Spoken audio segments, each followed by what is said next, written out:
Hello friends, this is SP Singh and welcome to smarter everyday CDP यानी कि child development and pedagogy बाल विकास का ये प्रैक्टिस सेट रहेगा जिसमें हम लोग मोस्ट इंपॉर्टेंट क्वेश्चंस करने वाले हैं। ओनली 30 क्वेश्चंस रहेंगे हमारे, केवल 30 ही क्वेश्चंस रहेंगे, लेकिन सारे ही सुपर इंपॉर्टेंट क्वेश्चंस रहेंगे। एक एक क्वेश्चन को बहुत ही डीपली समझते हुए चलेंगे। अगर आप चैनल पर नए हो तो सब्सक्राइब जरूर कर लीजिएगा, क्योंकि यहाँ हम लोग practice more and more questions, अधिक से अधिक क्वेश्चंस प्रैक्टिस करते हैं। और देखिए, पहला क्वेश्चन आपके सामने है। क्वेश्चन कहता है निम्नलिखित में से कौन सा कथन सही नहीं है, यानी कि 4 ऑप्शन है, हमें इसमें से गलत ढूंढना है। विकास और वृद्धि एक दूसरे के पर्यायवाची हैं। क्या विकास और वृद्धि एक दूसरे के पर्यायवाची हैं, यानी कि विकास कोई वृद्धि, वृद्धि कोई विकास कह सकते हैं।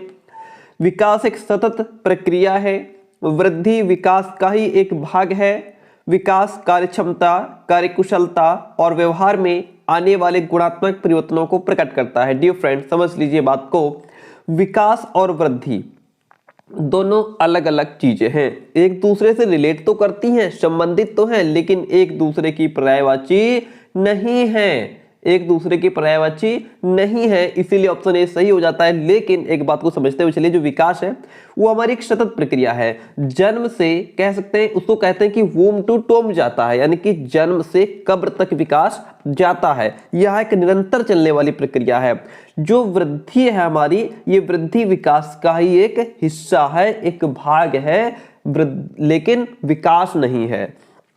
विकास क्या है? विकास हमारी कार्यक्षमता, कार्यकुशलता और व्यवहार में आने वाले गुणात्मक परिवर्तनों को प्रकट करता है। भाई, आप जैसे कि मैंने कहा, जन्म से कब्र तक जाता है। जैसे जैसे आपकी उम्र बढ़ती है, आप स्किल्स सीखते हो, अपने अंदर डेवलप लाते हो, आप ज्ञान अर्जित करते हैं, आपके व्यवहार में परिवर्तन आता है। ये सब क्या है? ये विकास है, ठीक है। लेकिन वृद्धि क्या है कि वृद्धि एक निश्चित समय के बाद रुक जाती है। जो वृद्धि आपकी, यह एक निश्चित समय के बाद रुक जाती है। आपका शरीर जितना बढ़ना था बढ़ गया, आपके हाथ पैर जितने लंबे थे हो गए, है ना, या आप गर्ल्स हैं, आपके बाल जितने लंबे होने थे हो गए, वैसा तो है नहीं कि पैरों तक चले जाएंगे, ठीक है। तो ये उसकी एक निश्चित मात्रा होती है, ठीक है, एक निश्चित समय होता है उस वृद्धि का, ठीक है।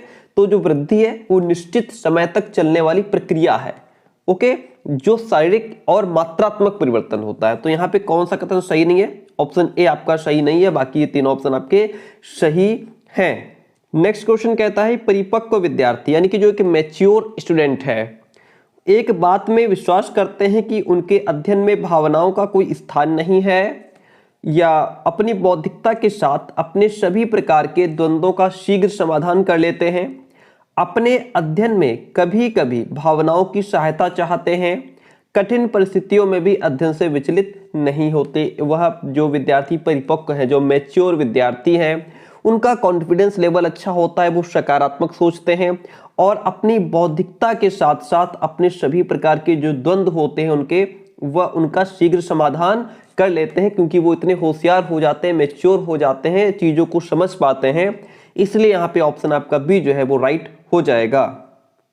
नेक्स्ट क्वेश्चन कहता है निम्नलिखित में से कौन सी मध्य बाल्यावस्था की विशेषता है। देखिए, मध्य बाल्यावस्था की बात हो रही है, तो यहाँ पे पहले आपको ये पता होना चाहिए कि मध्य बाल्यावस्था में बच्चा किस उम्र का होता है। कोल ने कहा है, कोल के अनुसार माने तो वो कहते हैं कि 6 से 12 वर्ष तक का जो बच्चा है वह मध्य बाल्यावस्था की अवस्था में होगा, ठीक है। उसकी उम्र 6 से 12 वर्ष तक होगी मध्य बाल्यावस्था के बालक की। और प्याजे ने इस अवस्था को मूर्त संक्रियात्मक अवस्था कहा है। इसकी विशेषता क्या है? अमूर्त रूप से सोचने और वैज्ञानिक तर्क का प्रयोग करने की योग्यता विकसित हो जाती है। बच्चा तार्किक रूप से और मूर्त रूप से सोचना प्रारंभ कर देता है। अधिगम मुख्य रूप से संवेदी और चालक गतिविधियों द्वारा घटित होता है।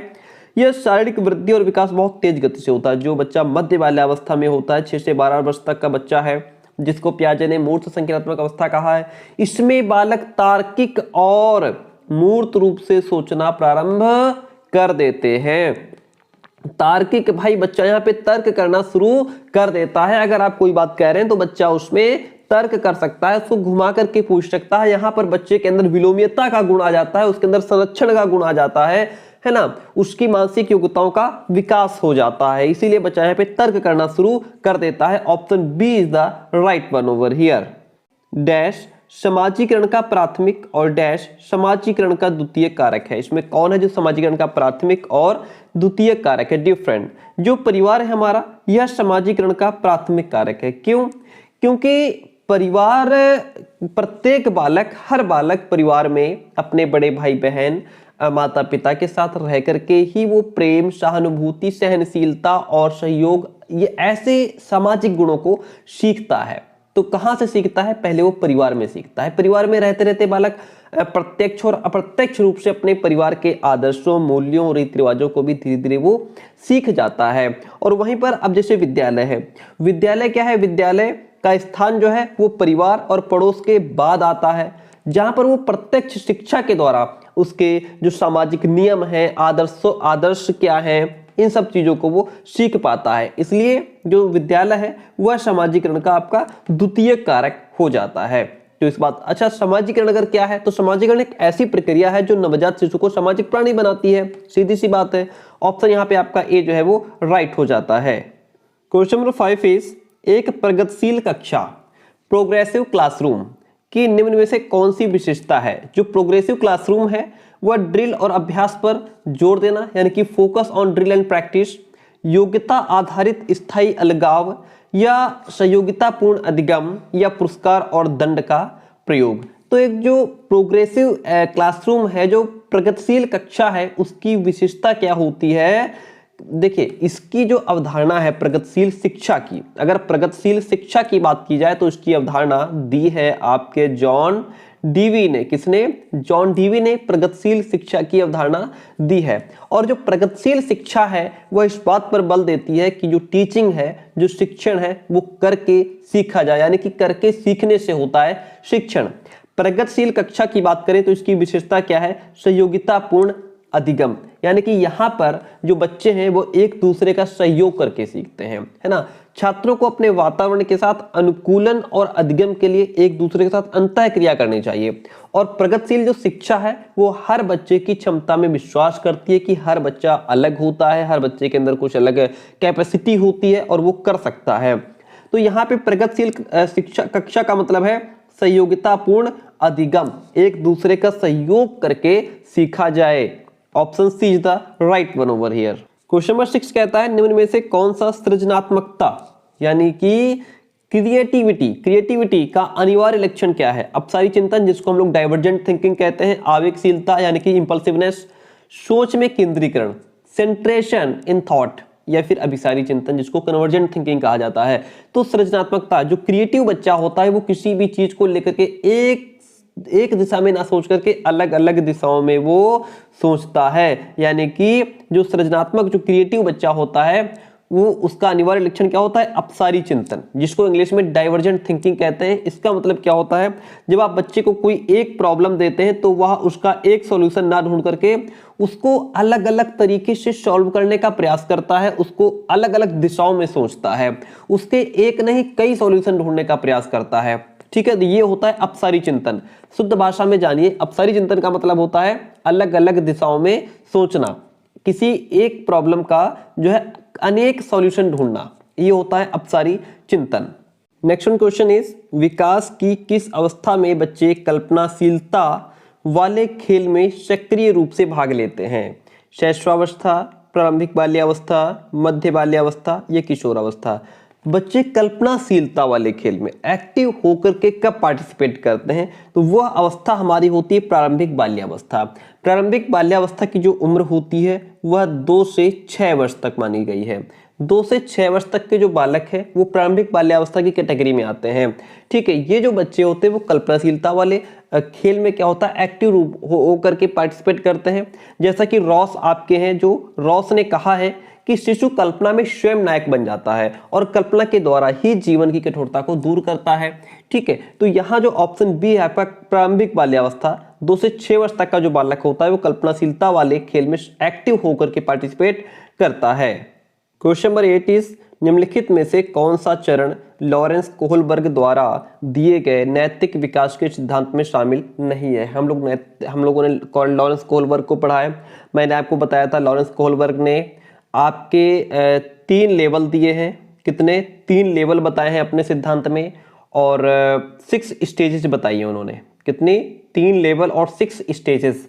हर एक लेवल के 2 स्टेजेस हैं। अब इसमें देखिए इन्होंने कौन सा, ये कह रहे हैं कि कौन सा चरण लॉरेंस कोहलबर्ग द्वारा इसमें शामिल नहीं है। पारंपरिक चरण, ये तो है भाई, पारंपरिक चरण है, ठीक है। अपारंपरिक चरण जो है यह लॉरेंस कोहलबर्ग के सिद्धांत में शामिल नहीं है।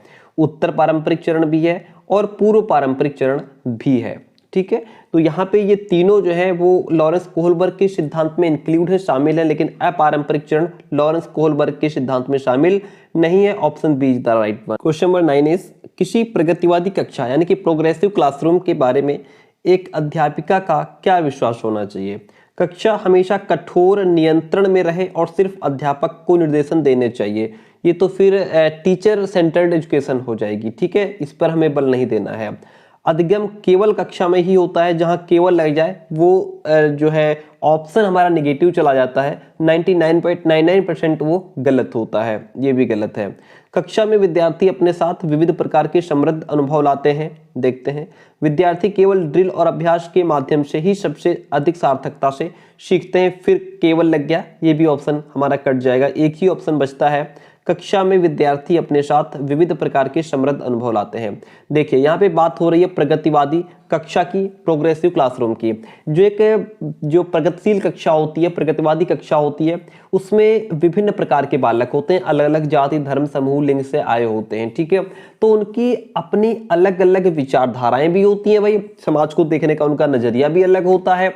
तो यहाँ पे टीचर का जो कर्तव्य है वो ये होना चाहिए कि वह बच्चों के अनुभवों को, उनके विचारों को, उनकी धारणाओं को समझे और फिर उनके अनुभव से जोड़ करके ही उन्हें पढ़ाया जाए। इससे बालक को सीखने में आसानी रहेगी। Option C is the right one over here. बहुत ही बेहतरीन क्वेश्चन है। एक बहुभाषी कक्षा में शिक्षक को क्या करना चाहिए? बहुभाषी का मतलब होता है कि वहां पे अलग अलग भाषाओं के बच्चे, मल्टीलिंगुअल क्लासरूम होगा। मल्टीलिंगुअल क्लासरूम का मतलब होता है कि अलग अलग भाषाओं को बोलने वाले बच्चे, ठीक है। मल्टीलिंगुअल क्लासरूम में टीचर को क्या करना चाहिए?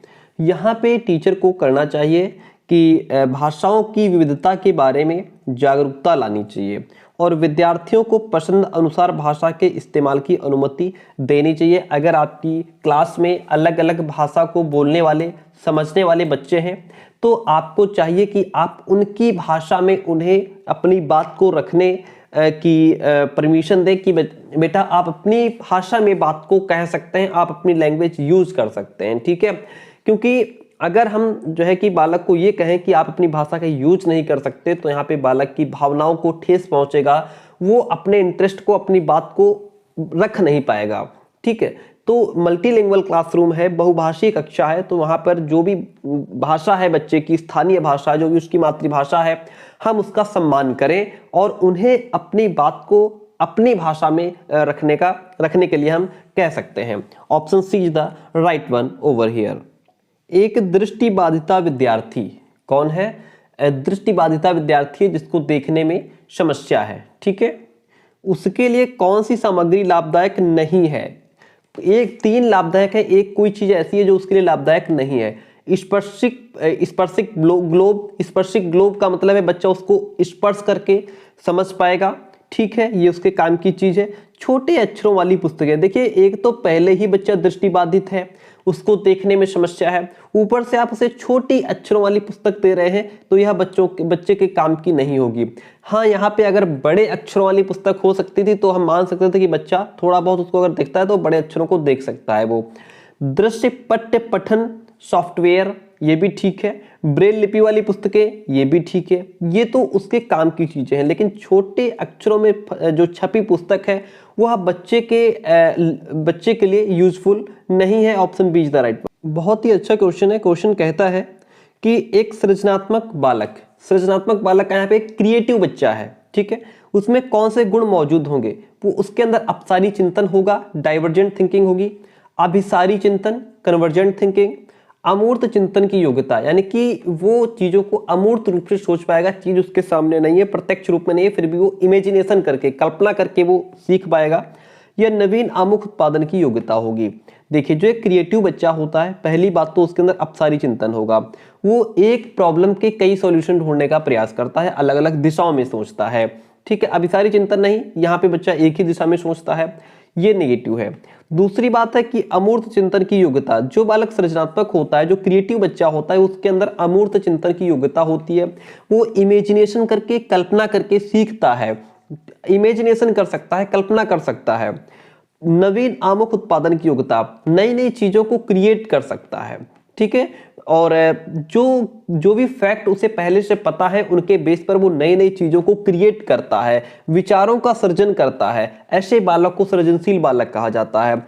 दूसरी बात, जो बच्चा क्रिएटिव होता है वह नई खोज करने के प्रति हमेशा उत्सुक रहता है कि मैं इसमें नया क्या कर सकता हूं। तो इस तरीके का जो बच्चा होता है वो क्रिएटिव बच्चा होता है। ऑप्शन यहाँ पे हमारा 1 2 3 फर्स्ट थर्ड फोर्थ सही है, फर्स्ट थर्ड फोर्थ सही है, यानी कि option number C is the right one over here. ठीक है, बात समझ में आगे बढ़ते हैं नेक्स्ट क्वेश्चन की तरफ। अधिगम अधिक सार्थक और प्रभावशाली होता है।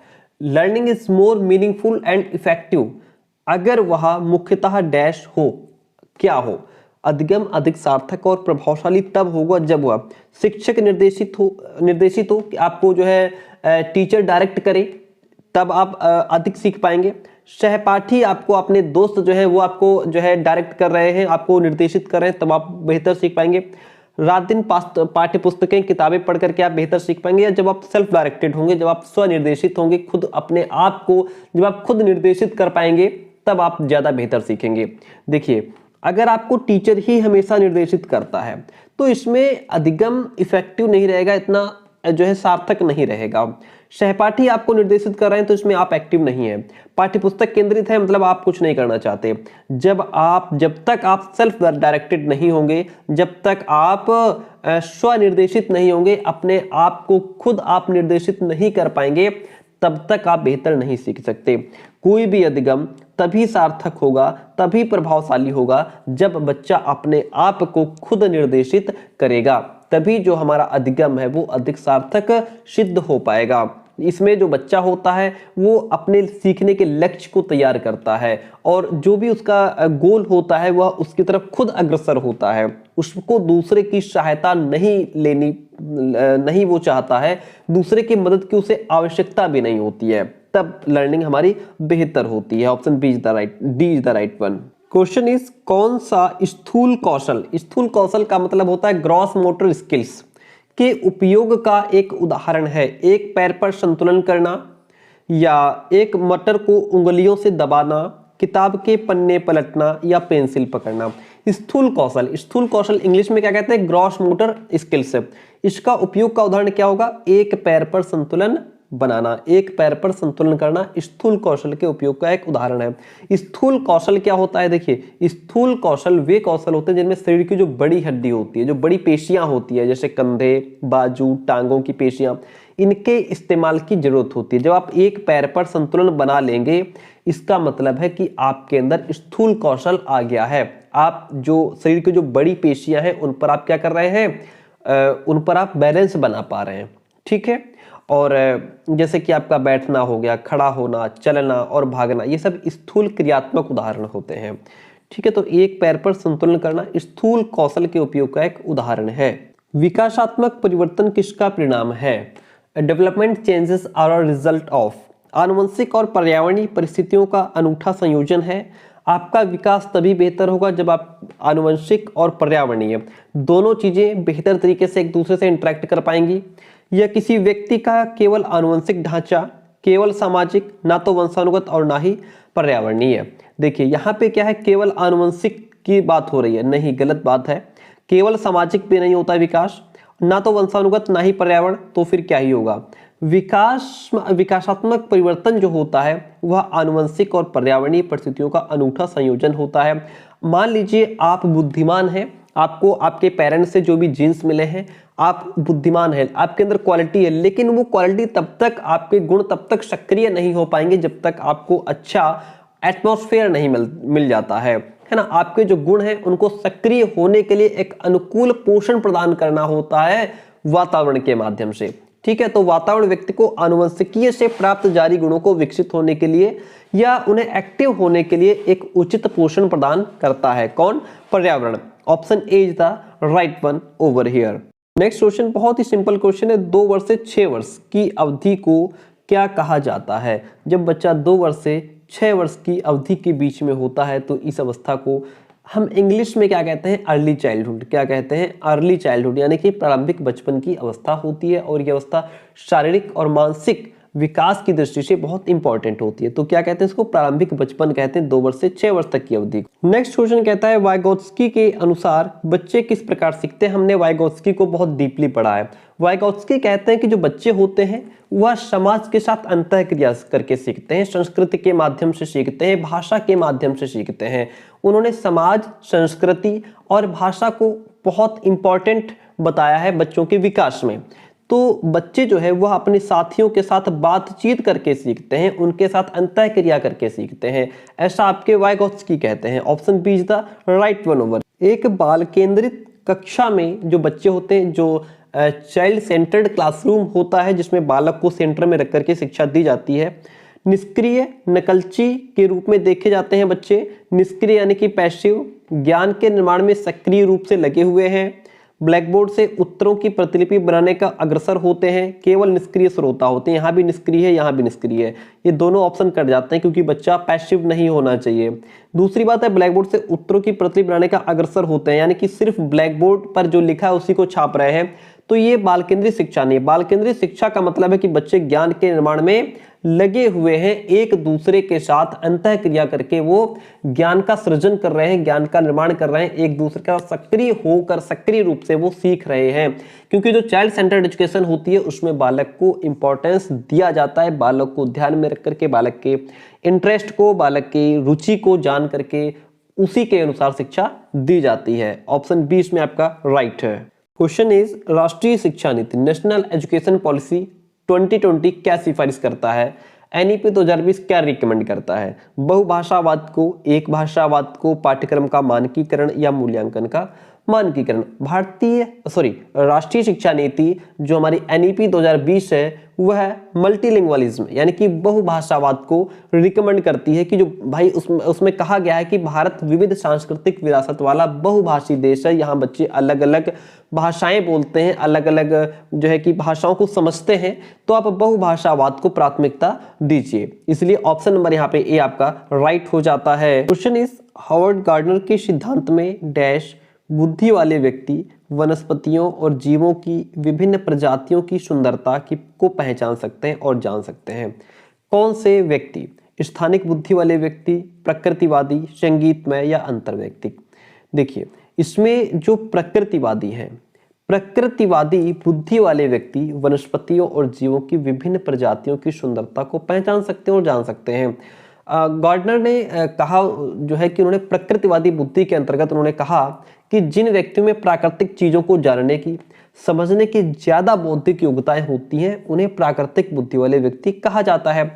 जैसे कि आपके किसान हो गए, है ना, इनको फसलों के बारे में, पौधों के बारे में बहुत जानकारी होती, कब उनको पानी चाहिए, कब खाद चाहिए, कब उनको पौष्टिक तत्व चाहिए। वनस्पति वैज्ञानिक होते हैं, उनके अंदर प्राकृतिक बुद्धि होती है। जो शिकारी होते हैं उनमें भी यह बुद्धि अधिक मात्रा में पाई जाती है, प्राकृतिक बुद्धि। ठीक है, option B is the right one over here. समावेशी शिक्षा के लिए क्या जरूरी है?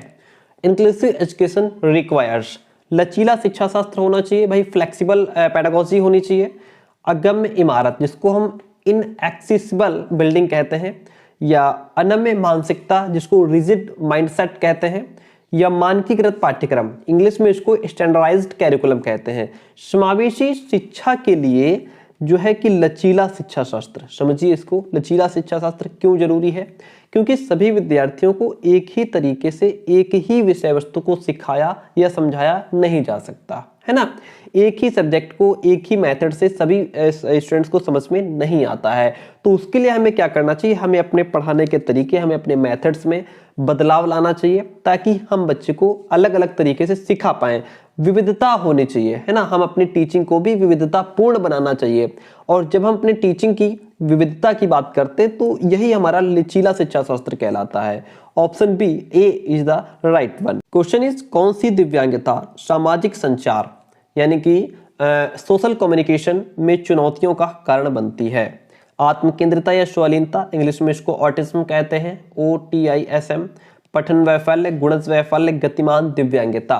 देखिए जो सोशल कम्युनिकेशन की बात, सामाजिक संचार, यह आत्मकेंद्रिता या स्वलीनता होती है। इसको ये एक दिव्यांगता इसको कहा गया है, एक विकार कहा गया है।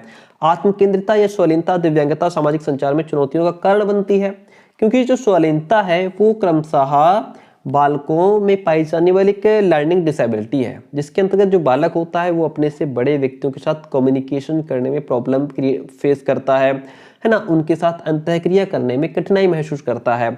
और इसी बात को ध्यान में रखते हुए 8 अप्रैल को हर साल ये दिवस मनाया जाता है, ऑटिज्म दिवस या लीनता दिवस भी मनाया जाता है। और ये जो प्रॉब्लम है ये मुख्य रूप से जीन की समस्या होती है, आनुवंशिकीय विकार होता है ये, जिसमें जो बच्चा होता है वो अपने से बड़ों के साथ में कम्युनिकेशन नहीं कर पाता, उनके साथ अंतःक्रिया नहीं कर पाता और फिर अपने आप को उनसे अलग कर लेता है। ठीक है, option A is the right one over here. निम्न में से कौन सा सुविधाहीन और वंचित समूह के शिक्षार्थियों को शामिल करने में मदद करता है? ऐसे बच्चे जो सुविधाहीन हैं, ठीक है, ऐसे बच्चे जो वंचित हो गए हैं समूह से, उनको शामिल करने में मदद क्या करता है? विविधता को महत्व देना। अगर हम जो है कि डाइवर्सिटी को इम्पोर्टेंस देंगे तो सब एक हो जाएंगे। या गैर प्रासंगिक पाठ्यक्रम, प्रमुख समूह की ओर केंद्रित शिक्षा शास्त्र या मानकीकृत पाठ्यक्रम। देखिए विविधता को महत्व देना, विविधता को महत्व देने का मतलब है कि जो भी लोग अलग अलग पृष्ठभूमि से आते हैं, अलग अलग समूह से आते हैं या उनको कोई समस्याएं सुविधाहीन है, उन सभी को एक साथ लेकर के चलना। हर वर्ग, हर समूह और हर स्तर के लोगों की सहभागिता उसमें होती है। तो सुविधाहीन, जो लोग सुविधाहीन है, जिनके पास जो है कि उस तरीके की व्यवस्थाएं नहीं है, जो वंचित लोग हैं, उन सभी को एक साथ लेकर के चलना क्या है? विविधता को महत्व देना है। Option A is the right one. Question is प्रारंभिक कक्षाओं में, प्रारंभिक कक्षाओं का मतलब है कक्षा 1 से 5 तक की बात हो रही है, शिक्षण अधिगम प्रक्रिया, जो भी टीचिंग लर्निंग प्रोसेस है, उसके लिए निम्नलिखित में से कौन सा दृष्टिकोण बेहतर है? बिना समझे नकल करना या करके सीखना, निष्क्रिय रूप में सुनना, रट करके याद रखना। जहाँ पे रटने की बात हो जाएगी वो ऑप्शन हमारा तुरंत कट जाएगा। निष्क्रिय रूप में यानी कि बच्चा अगर यहाँ पे एक्टिव नहीं है, निष्क्रिय का मतलब है यहाँ पे बच्चा आपका पैसिव है, निष्क्रिय रूप से बच्चा नहीं सीख पाएगा। बिना समझे डायरेक्ट जो लिखा है उसको उतार लेना, नकल कर लेना, ये भी क्या है? शिक्षण अधिगम प्रक्रिया के लिए बेहतर ऑप्शन नहीं है। बेहतर ऑप्शन क्या है? जहाँ बच्चा खुद एक्टिव है, जहां बच्चा खुद करके सीख रहा है, मतलब बच्चा यहाँ पे ज्यादा सक्रिय है, तो ये ऑप्शन जो है ज्यादा बेहतर दृष्टिकोण है शिक्षण अधिगम प्रक्रिया के लिए, जहां बच्चा करके सीखता है। कक्षा में गतिविधियों को सार्थक बनाने के लिए एक शिक्षक को क्या करना चाहिए? जो भी आप पढ़ा रहे हैं, जो भी गतिविधियां हैं, ठीक है, उनको सार्थक बनाने के लिए क्या करना चाहिए? उन्हें असंबंधित खंडों में विभाजित कर देना, उनके बारे में अस्पष्ट निर्देश देना। अगर आप अस्पष्ट निर्देश देंगे तो वो गतिविधियां कहाँ सार्थक हो पाएंगी? ठीक है, उन्हें संदर्भहीन तरीके से प्रस्तुत करना। अगर संदर्भहीन हो जाएंगी तब भी जो है अधिगम सार्थक नहीं होगा। उन्हें उचित संदर्भ में स्थित करना। Option is the right one. जो भी गतिविधि आप पढ़ा रहे हैं, समझा रहे हैं, करवा रहे हैं बच्चे को, उसको सार्थक बनाने के लिए उन्हें उचित संदर्भ के साथ जोड़ देना, बच्चों को दैनिक जीवन से संबंधित उदाहरण देना, और जिसके माध्यम से हम बच्चों को सिखा सकते हैं, उदाहरण के माध्यम से सिखा सकते हैं। दैनिक जीवन के साथ जो घटनाएं हो रही हैं उनके साथ जोड़ करके हम बच्चों को कर सिखाएंगे तो वो गतिविधियां हमारी सार्थक कहलाएंगी। बच्चों में भ्रांतियां होना क्या है? भ्रांतियां, जिसको हम मिसकॉन्सेप्शन कहते हैं। भ्रांतियां मतलब जो है कि अलग अलग चीजों को बच्चा कुछ गलत माइंडसेट उसका हो जाता है चीजों के बारे में, है ना। ये असामान्य होता है, अप्रारूपिक, प्राकृतिक, दुर्लभ। तो बच्चे हैं तो ये तो जो भ्रांतियां अलग अलग प्रकार की होती हैं ये तो प्राकृतिक है, नेचुरल है, ठीक है। ये एक मानसिक प्रक्रिया होती है ना। क्योंकि बच्चों में मानसिक परिपक्वता का अभाव होता है, बच्चा उतना मैच्योर नहीं होता है, चीजों के बारे में अपना अलग अलग माइंडसेट जो है वो सेट कर लेता है, इस कारण बच्चों में भ्रांतियां हो जाती है। भ्रांतियां एक स्वाभाविक या प्राकृतिक व्यवहार होता है। ऑप्शन सी आपका राइट हो जाता है। एक विद्यार्थी जो अधिगम असहायता, अधिगम यानी कि लर्नेड हेल्पलेसनेस महसूस कर रहा है, अधिगम असहायता यानी कि सीखने के प्रति वो एक्टिव नहीं है, सीखने में तो वो क्या करेगा? सीखने में बेहद उत्साह दिखाएगा। जब उसको असहायता महसूस हो रही है, वो हेल्पलेस महसूस कर रहा है, तो वो उत्साह कैसे दिखा सकता है? महारत उन्मुख लक्ष्यों पर ध्यान देना, नहीं, लक्ष्यों पर भी वो ध्यान नहीं दे पाएगा क्योंकि लर्निंग प्रॉब्लम है, उसको असहायता महसूस कर रहा है।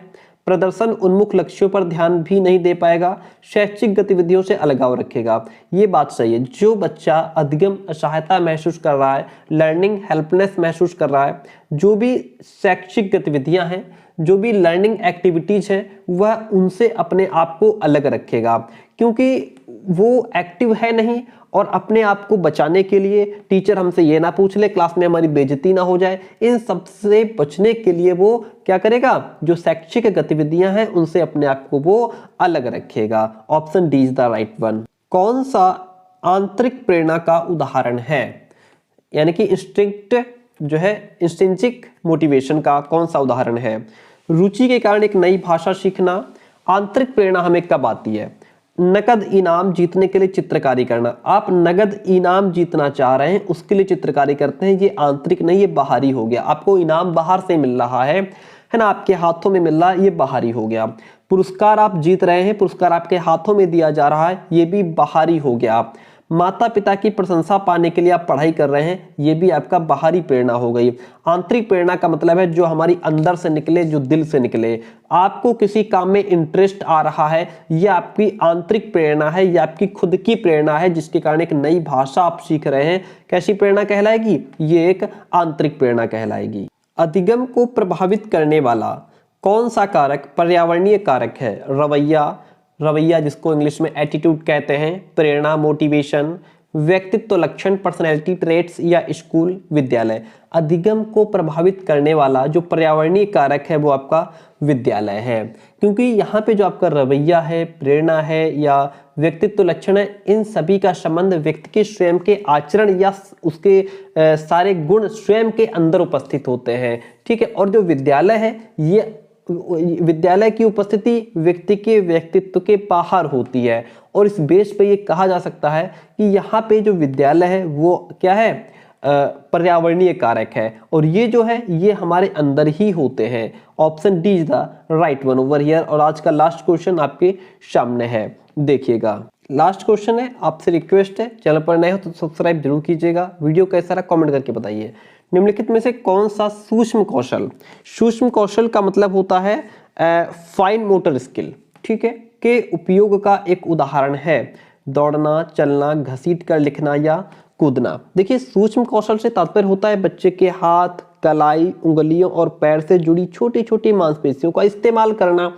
ठीक है। तो सूक्ष्म कौशल में बच्चों की आंखों और उनके हाथों, उंगलियों, पैरों आदि के बीच तालमेल विकसित होता है, जैसे कि बागवानी करना, बटन लगाना, खाना, घसीट कर लिखना, ये सब चीजें। जबकि जो दौड़ना है आपका, इसमें दौड़ना, चलना और कूदना, ये आपका आता है स्थूल कौशल में। ठीक है। तो यहाँ पे सूक्ष्म कौशल आपका क्या हो जाएगा? घसीट कर लिखना।